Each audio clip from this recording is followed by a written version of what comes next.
सन 1971 दिसंबर की ठंडी रातें और हिंद महासागर की लहरों के बीच इतिहास अपनी सांसें रोक कर खड़ा था। दुनिया की नजर जमीन और आसमान पर थी, लेकिन असली खेल समंदर की गहराइयों में खेला जा रहा था। ये कहानी सिर्फ भारत और पाकिस्तान की नहीं है। ये कहानी है रणनीति की, धोखे की और उस रहस्य की जो आज भी समंदर के नीचे दफन है। ये कहानी है आईएनएस विक्रांत, पीएनएस घाजी और इन्स राजपूत की।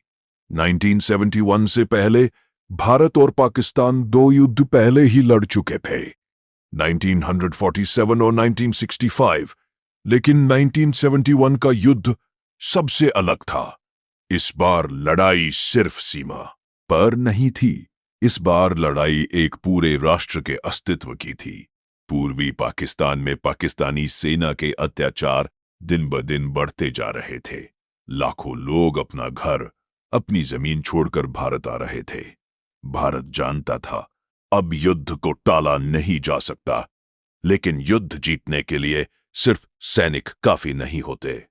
युद्ध जीतने के लिए रसद चाहिए, सप्लाई लाइन चाहिए और समंदर पर नियंत्रण चाहिए।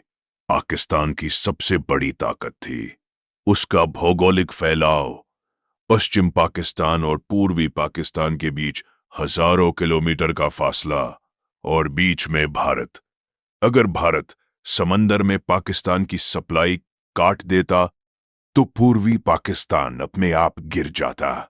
यही सोच भारत की रणनीति की नींव बनी। अब सवाल था, समंदर पर कौन राज करेगा? भारत के पास था एक ऐसा जहाज जो पूरे युद्ध की दिशा बदल सकता था। उसका नाम था एनएस विक्रांत। एनएस विक्रांत सिर्फ एक युद्धपोत नहीं था, वो चलता फिरता एक एयरबेस था। 1957 में ब्रिटेन से खरीदा गया ये जहाज भारत का पहला एयरक्राफ्ट कैरियर बना। जब विक्रांत समुद्र में चलता तो उसके साथ चलता भारत का आत्मविश्वास। इस पर तैनात थे सी हॉक फाइटर जेट और एलिजे एंटी सबमरीन एयरक्राफ्ट, मतलब हवा से हमला और समंदर के नीचे से हमला रोकने की ताकत। पाकिस्तान ये बात जानता था और पाकिस्तान ये भी जानता था कि अगर आईएनएस विक्रांत सुरक्षित रहा तो पूर्वी पाकिस्तान बच नहीं पाएगा। इसलिए पाकिस्तान ने एक आखिरी और सबसे खतरनाक चाल चली। पाकिस्तान के नौसेना बेड़े का सबसे डरावना हथियार था पीएनएस घाजी। घाजी अमेरिका में बनी टेंच क्लास पनडुब्बी थी। दूसरे विश्व युद्ध में ये पनडुब्बी कई मिशन पूरे कर चुकी थी। ये 300 मीटर गहराई तक चुपचाप जा सकती थी। इसके अंदर थी मौत ले जाने वाली माइंस और घातक टॉर्पीडो। घाजी का काम था दिखे बिना मारना। पाकिस्तानी नौसेना ने घाजी को बुलाया। उसे आदेश मिला, किसी भी कीमत पर एनएस विक्रांत को ढूंढो और डूबो दो। अगर विक्रांत डूब गया तो भारत की समुद्री ताकत एक झटके में खत्म हो जाती। घाजी को कराची से निकाला गया, लेकिन सीधा बंगाल की खाड़ी भेजना खतरनाक था। इसलिए उसे पूरे हिंद महासागर का चक्कर लगाकर गुप्त रूप से पूर्वी तट की ओर भेजा गया। हफ्तों तक घाजी समंदर के नीचे रही, बिना रोशनी, बिना आवाज, बिना किसी रेडियो सिग्नल के। उसके अंदर बैठे 92 नौसैनिक जानते थे, यह मिशन या तो इतिहास बनाएगा या कब्र। भारत को भी खतरे का अंदाजा था। भारतीय नौसेना जानती थी कि घाजी किसी भी वक्त विक्रांत पर हमला कर सकती है। इसलिए एक ऐसा दिमागी खेल खेला गया जिसे आज भी नेवल वॉरफेयर की सबसे बड़ी चाल माना जाता है। भारत ने जानबूझकर झूठी रेडियो बातचीत शुरू की।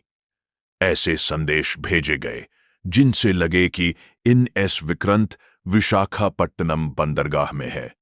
असलियत में विक्रांत को भेज दिया गया था अंडमान निकोबार के पास एक सुरक्षित क्षेत्र में पूरा रेडियो साइलेंस, कोई आवाज नहीं, कोई संकेत नहीं। घाजी ने उसी झूठे सिग्नल को पकड़ा और वो विशाखापट्टनम की ओर बढ़ गई। उसे नहीं पता था कि वो मौत के जाल में खुद चलकर आ रही है। अब कहानी पहुंचती है एक और जहाज पर, नाम MS राजपूत, एक भारतीय डिस्ट्रॉयर शिप, तेज, चौकस और हमेशा तैयार। 2 दिसंबर 1971 की रात INS राजपूत विशाखापट्टनम के बाहर गश्त कर रहा था। समंदर शांत था, आसमान में तारे थे, लेकिन सोनार रूम में एक हलचल थी। ऑपरेटर ने कहा, सर, कुछ अजीब है। कमांडिंग ऑफिसर ने पूछा, कंफर्म करो। सिग्नल साफ नहीं था, लेकिन शक था, और समंदर में शक का मतलब होता है खतरा। आदेश दिया गया, जहां शक है वहां डेप्थ चार्ज गिराओ। कुछ ही सेकंड बाद डेप्थ चार्ज पानी के अंदर गए और फिर एक भयानक धमाका। समंदर कांप उठा। रात के सन्नाटे में वो आवाज इतनी तेज थी कि जहाज हिल गया। कुछ देर बाद समंदर की सतह पर तेल फैलता दिखा। मलबा ऊपर आने लगा, लेकिन कोई जश्न नहीं मनाया गया, क्योंकि युद्ध में पुष्टि सबसे जरूरी होती है। अगली सुबह जब सूरज निकला तो सच्चाई सामने थी। समंदर के नीचे PNS गाजी हमेशा के लिए सो चुकी थी। यह दुर्घटना थी या हमला, या गाजी अपनी ही माइंड से टकरा गई? आज भी इस सवाल का पूरा जवाब नहीं है, लेकिन एक बात तय है, उस रात पाकिस्तान ने अपनी सबसे खतरनाक पनडुब्बी खो दी, और इसी के साथ भारत के लिए समंदर का रास्ता खुल गया। अब IMS विक्रांत निडर होकर पूर्वी पाकिस्तान की ओर बढ़ सकता था। उस रात के बाद समंदर पहले जैसा नहीं रहा। PNS घाजी के डूबते ही बंगाल की खाड़ी खामोश हो गई। पाकिस्तान को कुछ समझ ही नहीं आया। उनका सबसे खतरनाक हथियार बिना कोई संदेश दिए गायब हो चुका था। कराची में बैठे पाकिस्तानी नौसेना अधिकारी रेडियो पर लगातार घाजी को पुकारते रहे, लेकिन जवाब कभी नहीं आया। अब भारत के सामने सबसे बड़ा डर खत्म हो चुका था। INS विक्रांत अब आजाद था, और जब कोई एयरक्राफ्ट कैरियर पूरी तरह आजाद होता है तो वो एक चलता फिरता युद्ध बन जाता है। INS विक्रांत धीरे धीरे बंगाल की खाड़ी में अपनी स्थिति ले चुका था। उसके डेक पर सी हॉक फाइटर जेट तैयार खड़े थे। पायलट अपने हेलमेट पहन चुके थे।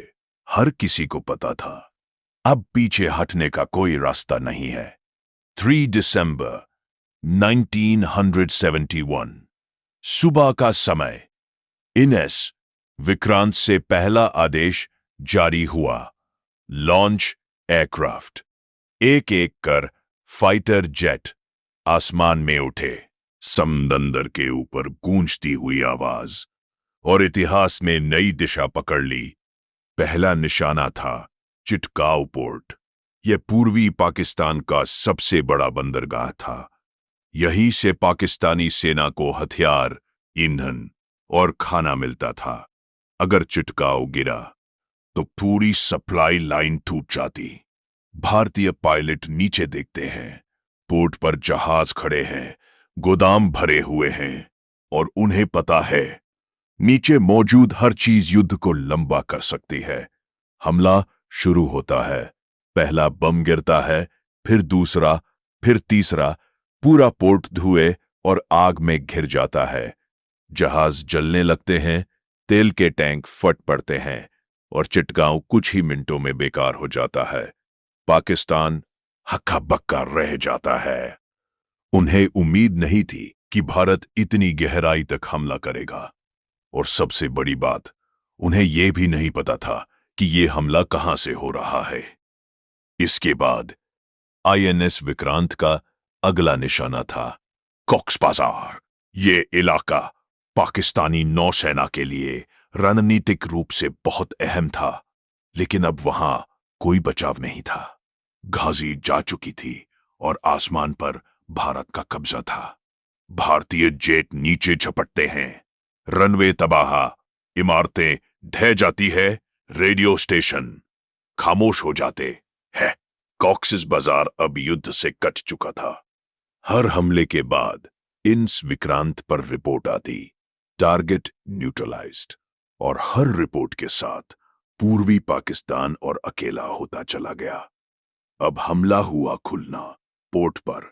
यह पाकिस्तान की आंतरिक सप्लाई का मुख्य रास्ता था। यहां से नदियों के जरिए सेना तक सामान पहुंचती थी। इनस विक्रांत के पायलट जानते थे, ये आखिरी नाड़ी है। हमला छोटा नहीं था, ये सुनियोजित और बेरहम था। गोदाम, नौकाएं, तेल डिपो, सब कुछ निशाने पर था। कुछ ही घंटों में खुलना पूरी तरह ठप पड़ गया। अब हालात ये थे, पूर्वी पाकिस्तान के पास ना तो समुद्री सप्लाई थी, ना हवाई सुरक्षा, और न ही बचने का कोई रास्ता। पाकिस्तानी सेना रेडियो पर मदद की गुहार लगाने लगी, लेकिन पश्चिम पाकिस्तान हजारों किलोमीटर दूर था और बीच में भारत खड़ा था। इंस विक्रांत लगातार हवाई हमले करता रहा। हर दिन, हर सुबह, हर शाम पूर्वी पाकिस्तान धीरे धीरे घुटने टेकने लगा। पाकिस्तान की नौसेना कुछ भी नहीं कर पा रही थी। उनके पास कोई सबमरीन नहीं थी, कोई एयरक्राफ्ट कैरियर नहीं था, और सबसे बड़ी बात, कोई योजना नहीं बची थी। कराची में बैठे पाकिस्तानी अधिकारी अब समझ चुके थे, अगर घाजी जिंदा होती तो शायद ये दिन नहीं देखना पड़ता, लेकिन इतिहास अगर से नहीं चलता। इंस विक्रांत अब सिर्फ जहाज नहीं था, वह पूर्वी पाकिस्तान के लिए एक चलता फिरता खौफ बन चुका था। भारतीय सेना जमीन पर तेजी से आगे बढ़ रही थी, और हर जमीनी जीत के पीछे एक वजह थी, समंदर से कोई मदद नहीं आ रही थी। अब युद्ध अपने अंतिम चरण की ओर बढ़ रहा था, लेकिन अभी एक बड़ा अध्याय बाकी था। जब पूर्वी पाकिस्तान इनस विक्रांत के हमलों से जल रहा था, उसी वक्त पाकिस्तान के भीतर एक अलग ही बेचैनी फैल चुकी थी। कराची से इस्लामाबाद तक एक ही सवाल गूंज रहा था, गाजी कहाँ है? पेएनएस गाजी पाकिस्तान की शान थी। वह सिर्फ एक पनडुब्बी नहीं, बल्कि पाकिस्तानी नौसेना का सबसे बड़ा भरोसा थी। और अब वो भरोसा रेडियो की खामोशी में डूब चुका था। पाकिस्तानी नौसेना लगातार रेडियो सिग्नल भेज रही थी। कॉल साइन बदले गए, फ्रीक्वेंसी बदली गई, लेकिन समंदर के नीचे से कोई आवाज नहीं आई। और जब युद्ध में सबमरीन खामोश हो जाए, तो इसका मतलब अक्सर अच्छा नहीं होता। अब कहानी फिर लौटती है इंस राजपुत पर। इंस राजपुत एक साधारण गश्ती जहाज नहीं था, वो प्रशिक्षित था सबमरीन हंट के लिए। उसके सोनार सिस्टम लगातार समंदर की हर हरकत पर नजर रखते थे। 2 और 3 दिसंबर की उस रात आईएनएस राजपुत के सोनार ऑपरेटर पूरी तरह सतर्क थे, क्योंकि विशाखापट्टनम सिर्फ बंदरगाह नहीं था, वहां भारतीय नौसेना की रीढ़ बसती थी। रात का समय था, समंदर लगभग शांत, लेकिन सोनार स्क्रीन पर एक हल्की सी असामान्यता थी। कोई साफ आकृति नहीं, कोई तेज सिग्नल नहीं, बस एक अजीब सी परछाई। युद्ध में यही सबसे खतरनाक संकेत होता है। कमांडिंग ऑफिसर जानते थे, अगर ये पनडुब्बी है तो हमला अभी होगा, और अगर हमला हुआ तो बंदरगाह भारी नुकसान झेलेगा। फैसला लिया गया, बिना देर किए डेप्थ चार्जेस ड्रॉप करो। डेप्थ चार्ज समंदर में गिरते हैं, कुछ सेकंड की भयानक खामोशी, और फिर एक ऐसा विस्फोट जो पानी के ऊपर भी महसूस किया गया। एस राजपुत थोड़ा हिलता है। डेक पर खड़े नौसैनिक एक दूसरे को देखते हैं, लेकिन कोई जश्न नहीं। क्योंकि ये सिर्फ अंदाजा था, पुष्टि नहीं। कुछ देर बाद समंदर की सतह पर तेल तैरता दिखा, लकड़ी के टुकड़े, कागज और कुछ ऐसा जो साफ बताता था नीचे कुछ टूटा है। अगली सुबह भारतीय नौसेना ने क्षेत्र की जांच की और जो मिला वो इतिहास बन गया। समंदर के नीचे एक विशाल ढांचा पड़ा था, नाम लिखा था पीएनएस घाजी। अब सवाल उठता है, घाजी कैसे डूबी? इसका जवाब आज तक पूरी तरह साफ नहीं है। पहली थ्योरी कहती है इंस राजपूत के डेप्थ चार्ज घाजी के करीब फटे। विस्फोट की प्रेशर वेव पनडुब्बी के अंदर भारी नुकसान कर गई। दूसरी थ्योरी कहती है घाजी खुद माइंस बिछा रही थी, अंधेरे में नेविगेशन गलती हुई और वो अपनी ही माइन से टकरा गई। तीसरी थ्योरी ये कहती है घाजी के अंदर तकनीकी खराबी हुई, बैटरी में विस्फोट हुआ और पनडुब्बी संभल नहीं पाई। जो भी सच्चाई हो, एक बात तय है, घाजी कभी भी विक्रांत तक नहीं पहुंच पाई। 92 पाकिस्तानी नौसैनिक उस पनडुब्बी के साथ हमेशा के लिए समंदर में दफन हो गए। युद्ध क्रूर होता है, ये किसी की वर्दी नहीं देखता।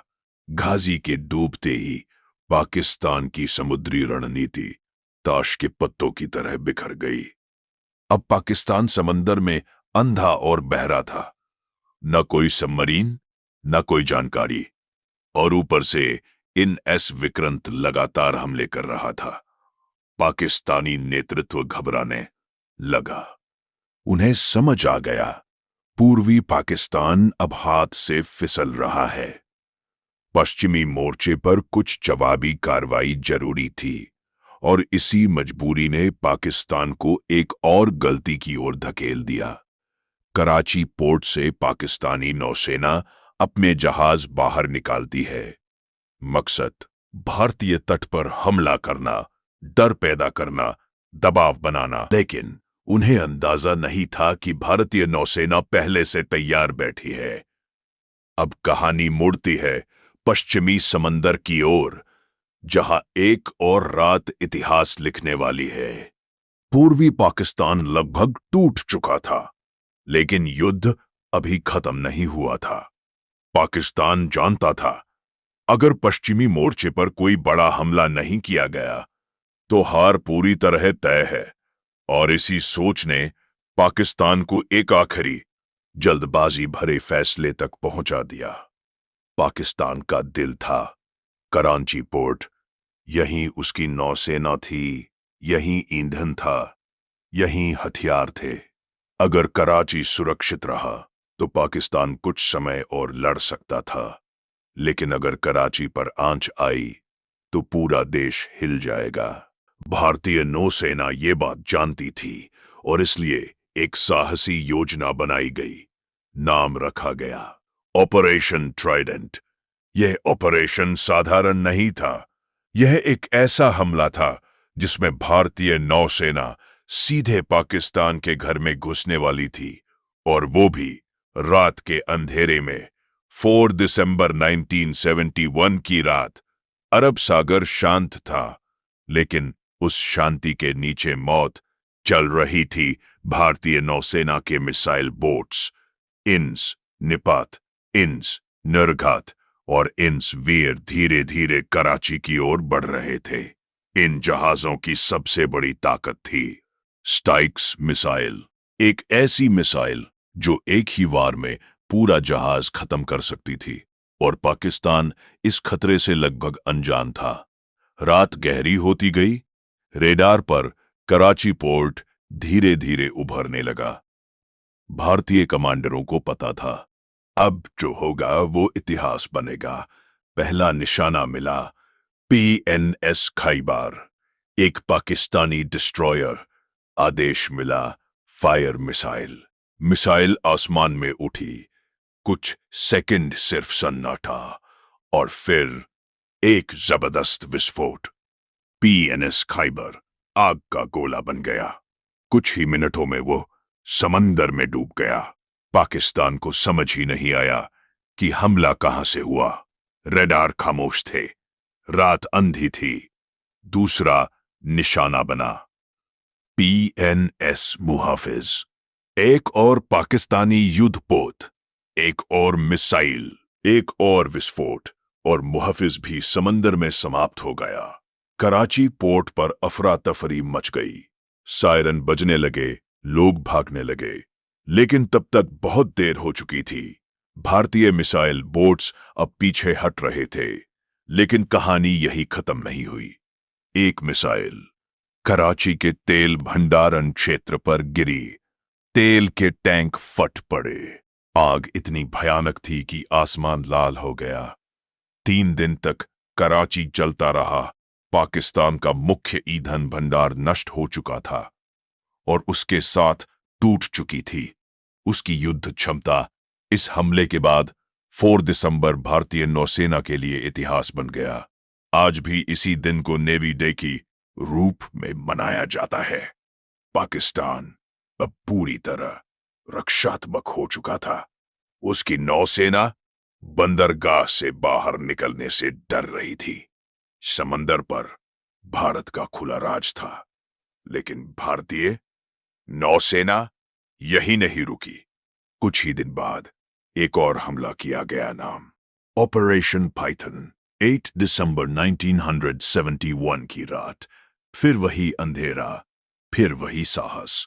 इंस विनाश, इंस तलवर और इंस त्रिशूल कराची की ओर बढ़े। इस बार पाकिस्तान थोड़ा सतर्क था, लेकिन डर सतर्कता से ज्यादा बड़ा था। मिसाइल चली और इस बार कराची को और गहरा घाव लगा। तेल टैंक्स फिर जले, जहाज तबाह हुए और बची खुची पाकिस्तानी नौसेना पूरी तरह लकवाग्रस्त हो गई। अब सच्चाई पाकिस्तान के सामने थी। न समंदर बचा था, न सप्लाई, न रणनीति। और इसी दौरान पूर्वी पाकिस्तान में भारतीय सेना तेजी से आगे बढ़ रही थी। ढाका अब दूर नहीं था और युद्ध अपने अंतिम अध्याय की ओर बढ़ रहा था। समंदर पर पाकिस्तान की ताकत अब टूट चुकी थी। कराची जल चुका था। तेल खत्म हो रहा था। नौसेना बंदरगाह से बाहर निकलने से डर रही थी और उसी वक्त पूर्वी पाकिस्तान में घड़ी की सुइयां तेजी से अंत की ओर बढ़ रही थी। इंस विक्रांत लगातार आसमान से हमला कर रहा। ठीक हर सुबह फाइटर जेट उड़ते, हर शाम नई रिपोर्ट आती। एक और सप्लाई लाइन खत्म। पूर्वी पाकिस्तान अब पूरी तरह कट चुका था। पाकिस्तानी सेना अब लड़ नहीं रही थी, वो सिर्फ टिकने की कोशिश कर रही थी। लेकिन बिना खाना, बिना गोला बारूद, बिना हवाई सहायता युद्ध लंबा नहीं चलता। ढाका अब अकेला था। चारों ओर से भारतीय सेना धीरे धीरे घेरा कस रही थी। हाँ, रास्ता बंद हो चुका था। पाकिस्तानी सैनिक खुद से सवाल पूछ रहे थे, हम यहां क्यों हैं? हम किसके लिए लड़ रहे हैं और कब तक? युद्ध में जब सवाल हौसले से ज्यादा भारी हो जाएं, तो हार बस समय की बात होती है। पाकिस्तान का पूर्वी कमांड पूरी तरह मानसिक दबाव में था। रेडियो संदेश बेचैनी से भरे होते। कभी मदद की गुहार, कभी आदेश, कभी चुप्पी। लेकिन हर संदेश का अंत एक ही था, कोई मदद नहीं आ रही। इंस विक्रांत की मौजूदगी एक अदृश्य डर बन चुकी थी। भले ही वो हर वक्त दिखाई ना दे, लेकिन उसका असर हर पाकिस्तानी सैनिक महसूस कर रहा था।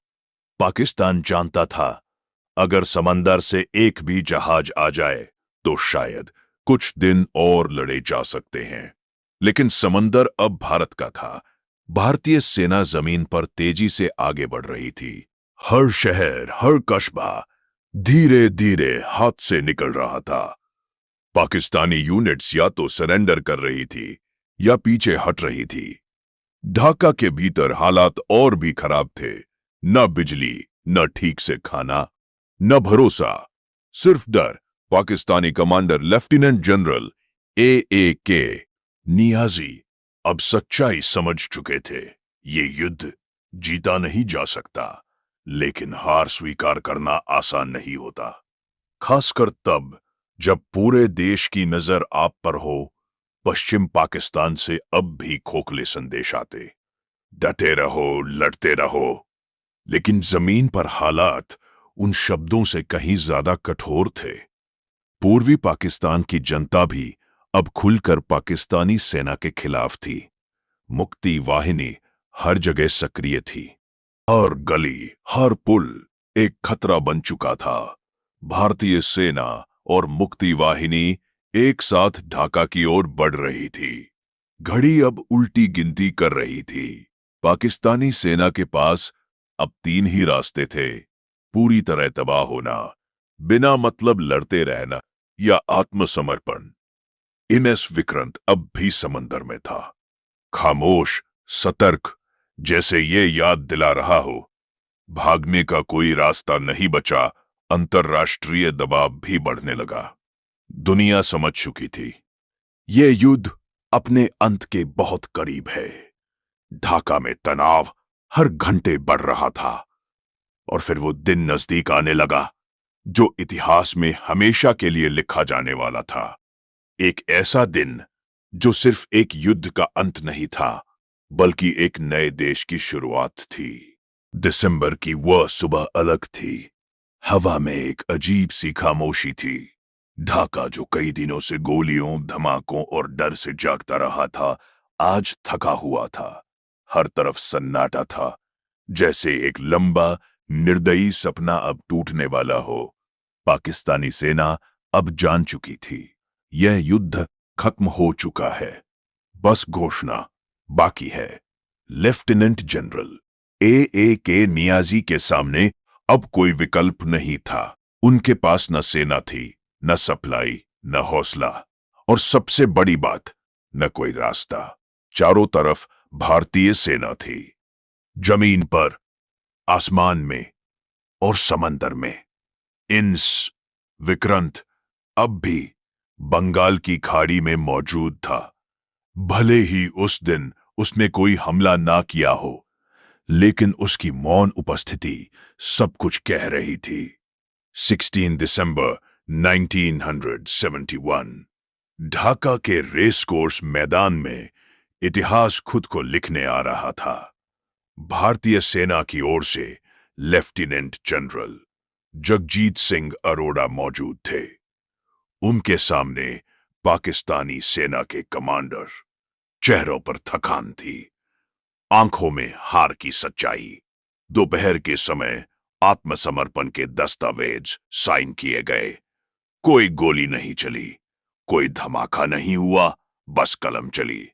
और उसी पल दुनिया का सबसे बड़ा सैन्य आत्मसमर्पण पूरा हुआ।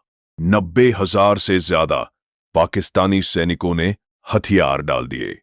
इतिहास में ये संख्या हमेशा के लिए लिख दी गई। उस एक हस्ताक्षर के साथ एक युद्ध खत्म हुआ और एक नया देश जन्मा। बांग्लादेश। ढाका की सड़कों पर लोग रो रहे थे, लेकिन ये रोना डर का नहीं था, ये रोना था आजादी का। 9 महीनों का दर्द, अत्याचार और संघर्ष आज एक नाम पा चुका था। भारत के लिए यह सिर्फ सैन्य जीत नहीं थी, यह मानवता की जीत थी, और इस जीत में समंदर की भूमिका निर्णायक थी। अगर आईएनएस विक्रांत सुरक्षित न रहता, तो शायद पूर्वी पाकिस्तान इतनी जल्दी ना टूटता। अगर पीएनएस गाजी सफल हो जाती, तो शायद इतिहास कुछ और लिखता। अगर इनेस राजपूत उस रात सतर्क ना होता, तो शायद विशाखापट्टनम खतरे में पड़ जाता। लेकिन इतिहास अगर से नहीं चलता, इतिहास उन फैसलों से चलता है जो सही समय पर लिए जाते हैं।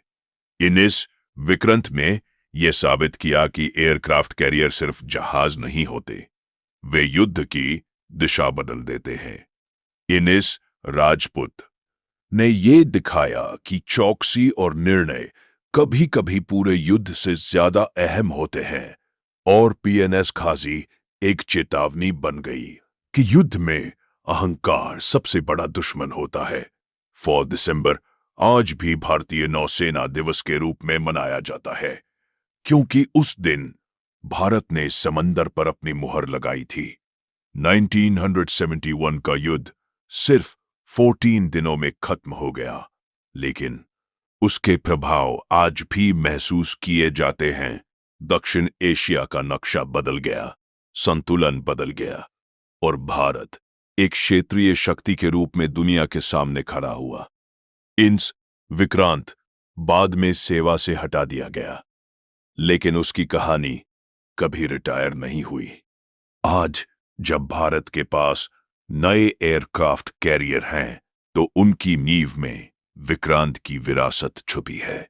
समंदर आज भी वैसा ही है, गहरा, रहस्यमय, निर्दयी। लेकिन 1971 में उसी समंदर ने एक सच्चाई देखी थी कि साहस, रणनीति और समय पर लिया गया फैसला इतिहास बदल सकता है। यह कहानी सिर्फ इंस विक्रांत, इंस राजपूत और पीएनएस घाजी की नहीं थी। यह कहानी थी उन नाविकों की जिन्होंने अंधेरे समंदर में देश के लिए जाग कर रातें बिताईं। उन पायलटों की जो उड़ान भरते वक्त ये नहीं जानते थे कि वापस लौटेंगे या नहीं, और उन सैनिकों की जिन्होंने हथियार डालते दुश्मन को इज्जत दी, क्योंकि यही एक सच्ची जीत की पहचान होती है। समंदर की उस जंग ने एक बात साफ कर दी, जब राष्ट्र एकजुट होता है तो इतिहास खुद रास्ता छोड़ देता है।